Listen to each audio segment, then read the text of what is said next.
Hello, welcome to 130 South Barat here in Old Ferguson, Missouri. This house was built in 1951, so it's something of a transitional design, coming between the gingerbread style and the more modern ranch style, which came a little bit later. And you'll see evidence of both styles as we go through. Looking ahead, you can see that there's a tuck under garage, which is what we call it. We have a garage on the basement level. The house is built on a hill though, so it's actually street level and the house is just raised, if that makes sense. The On top of that though is an interesting structure. It's presently a sunroom, but I have a hunch it used to be a screen porch for the days before air conditioning. So coming around, looking at this foundation, so this is a poured concrete foundation.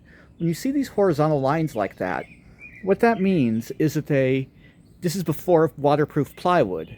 So they had to use wood boards, like usually 1x10s, 1x12s to do it. And that's what they made the form for, that they poured the concrete with. Now, what that means is that you have all of this spare wood from that, and that was often recycled to use as the roof sheathing eventually. So if you see dusty sheathing on a roof when you're in the attic of a house, this one you can't, and we'll see why in a minute, but if you see that, that's what that usually means, is that the dust is from the actual concrete when they built the foundation. Coming inside, we have a nice bright living room here. So at this age, the stained glass started going out of fashion, and much more common was to use glass block for the windows surrounding the fireplace. However, we do still have an actual fireplace and mantelpiece. You can see the style of it is much more in keeping with this era. And we do have shelving on either side, gently rounded. It looks like that's probably original, I'm not sure. It may have been done by an early owner of the home. Being on the hill here, we do have a nice outlook. And we have a coved ceiling. So it's gently rounded into the plaster. And then here, some of the leftovers from the previous design era, we have these really cool archways coming up to a little point. And that's one of the kind of leftovers from the 30s, whereas, things got more plain as we went further on into the 50s. This way we have 2 bedrooms.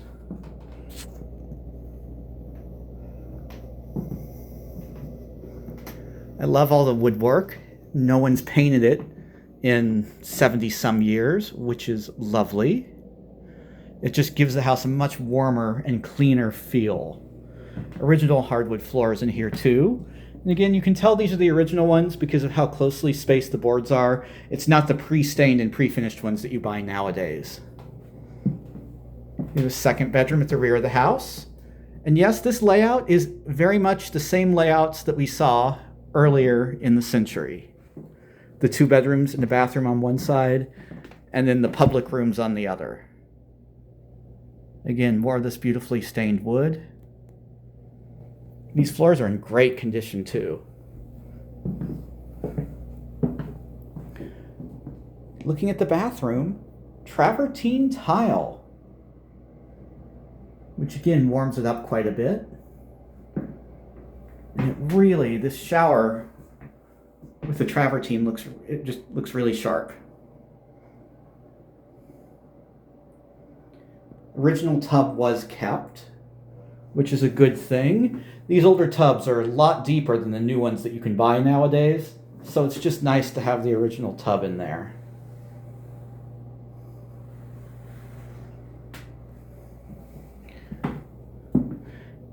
And that's not all.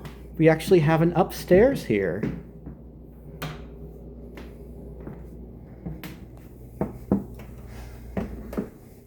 Coming upstairs, So someone really had a little bit of fun when they built this.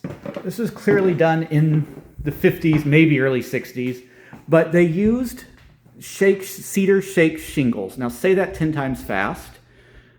As a siding, or as a wallboard over paneling on the lower half, but it adds a nice texture to it, and it's really cool to look on the inside of this entryway here with these little knick-knack shelves that are kind of a very 50s design.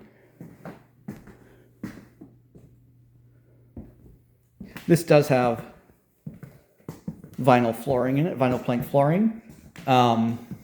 Which is good, it works. It originally probably was an unfinished attic or just like a rumpus room, so it would have had just very basic flooring when this house was finished like this back in the day. So they may have just had, you know, whatever 1950s basic flooring would have been here as a playroom for kids. But we do have an extra half bathroom rather.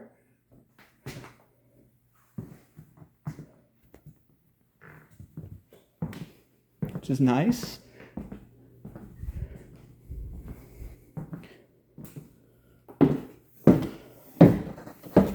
Coming downstairs, we'll check out the kitchen next. So through this archway. And now we start to see the transition into the 50s because we have an eat-in kitchen, whereas before they would have no doubt had a small dining room or a dining room that was connected to the living room rather than connected to the kitchen.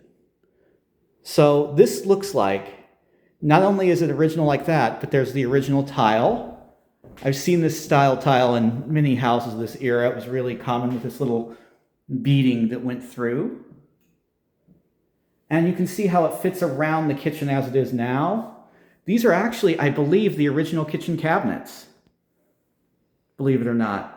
So they've had new fronts put on them because these doors look a lot more modern than what would have been used at that time. But you can see the original countertop pieces used for this, or countertop material, melamine countertop used for these.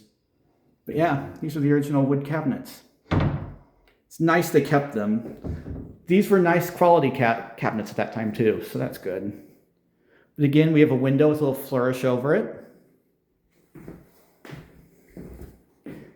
And although there's no dishwasher at the moment, either a small one could be added on the side here or reconfigured to have one on the other side there. Now this is interesting too, where the stove is. We have a fan, an exhaust vent fan in the ceiling, which is great. That was what was used before range hoods became a thing. But this is a much wider opening. Stoves in the 50s were usually wider. They would have been like 42 or 48 inches even. So much wider than the 30-inch stoves we use today. You can still buy them. Again, this has knotty pine paneling at the lower end, or the lower half of the wall, which probably would have been originally just stained rather than painted, but no doubt that made the kitchen feel really dark. So now we're in this sunroom, which is lovely, and again, travertine flooring in here too, and in the kitchen. So this is a sunroom at the moment. It has all these windows that open up to have a nice breeze, but my thinking is, because the upper walls do appear to be newer than the lower brick part of this, I think it was likely originally a screen porch, which again still would have had this knotty pine ceiling in it, but it had been boxed into a room once air conditioning was able to be installed. And the reason I say that is because when you look at this wall from the outside here, you see not only first the glass block window, which looks over the stove to allow light in, but an opening window into the dining room, which would make sense if this was a screen porch, but doesn't make so much sense as a finished room looking into another finished room.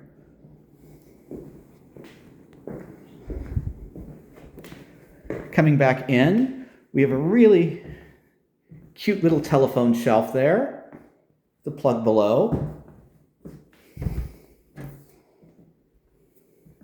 And then coming down into the basement, So again, it's a poured concrete foundation, which is great. A lot of these were cinder block at the time. And it's just an unfinished basement. But there is a half bath down there. It's kind of a service bath, not necessarily the tidiest of things, but it does work. A little room here, which is semi-finished. And then, let's see if I can look at that a little better. It's nothing special, but it's something to use when you're mowing the lawn and don't want to dirty up the house. Laundry corner. And then the garage. Obviously, new garage door. And this is all concrete, including the ceiling above our head. Hence the echo, echo, echo, echo, echo. And then coming back upstairs, I will end the tour here because this is the part of the house I love the most. And I forgot to mention it earlier, but look at this sink. This is a cool original drain board style sink. So it's cast iron, porcelain lined, and has a drain board on each side. And that would have been, again, what was original to the house when it was built. Thank you very much for viewing. Please remember to like and subscribe, and let me know if there's any other homes you'd like to see. Thank you.